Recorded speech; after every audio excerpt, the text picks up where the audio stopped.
শেষ পর্যন্ত তার কথা রাখল দল।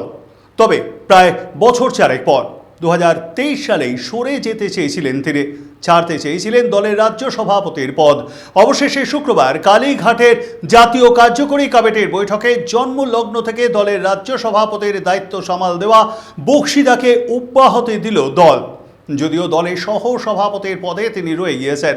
কলেজে পড়াকালীন ছাত্র পরিষদে যোগদান, পরে ব্যাংকের চাকরি পান সুব্রত বক্সি।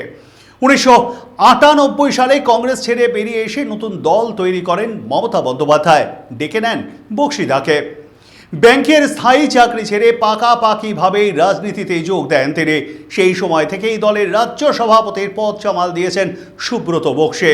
তখন বিরোধী আসরে বসে দল, কঠিন এক লড়াই, পরে অনেক লড়াইয়ের পর রাজ্যে ক্ষমতায় আসে দল।